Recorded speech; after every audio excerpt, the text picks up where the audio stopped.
Shalom, salam sejahtera. Renungan malam seiman pada malam hari ini berjudul Kasih Karunia dan Hukum. Jika demikian, adakah kami membatalkan hukum Taurat karena iman? Sama sekali tidak. Sebaliknya, kami meneguhkannya. Roma 3 ayat 31. Masalah hukum dan kasih karunia merupakan perdebatan yang berjalan panjang. Bila kita diselamatkan oleh kasih karunia melalui iman, mengapa harus menurut hukum? Bila kita menurut hukum, kira-kira hukum mana yang harus diturut? Sebab banyak hukum di dalam Alkitab.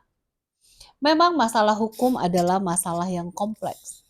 Misalnya kata hukum dalam KJV Law ditulis 216 kali berasal dari bahasa Ibrani disebut Torah. Dan sekali diterjemahkan jadi tata krama. Kemudian ada 6 kata Ibrani lain yang diterjemahkan jadi hukum. Dan semua dalam perjanjian lama. Kata hukum disebutkan sekitar 240 kali. Dalam perjanjian baru kata dari bahasa Greka untuk hukum adalah nomos, disebutkan 195 kali. Namun ada 8 kata Greka lain yang diterjemahkan menjadi kata hukum hingga penggunaan kata hukum sekitar 211 kali dari begitu banyak kata Greka. Lebih dari itu banyak lagi yang menyebabkan komplikasi kata hukum dalam Alkitab. Sebab sering kata hukum sering berlaku untuk alam semesta atau 10 hukum.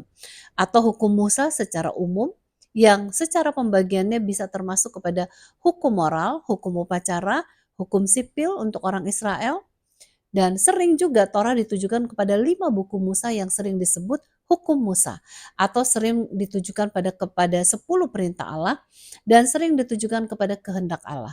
Jadi dengan mempelajari akan konteksnya yang dapat mengerti apa yang dimaksudkan oleh penulis Alkitab.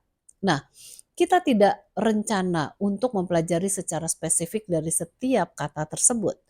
Namun yang kita perlu pelajari adalah hubungan antara kasih karunia dengan hukum. Sementara banyak yang bingung dalam membedakan antara kasih karunia dan hukum, maka kita perlu ingat bahwa kasih karunia dan hukum keduanya adalah tabiat dari Allah. Dalam kasih karunia-Nya, Tuhan menciptakan dunia ini dan memberikan keselamatan bagi manusia. Dan dalam kasih karunia-Nya, Dia memberikan hukum bagi manusia sebagai kehendaknya yang terbaik untuk kehidupan manusia. Sementara kita bergantung kepada kasih karunia Allah untuk keselamatan kita. Marilah menurut kehendaknya sebagaimana dinyatakan dalam hukumnya. Sebab kehendaknya adalah rencana yang terbaik untuk hidup kita. Kiranya Tuhan memberkati.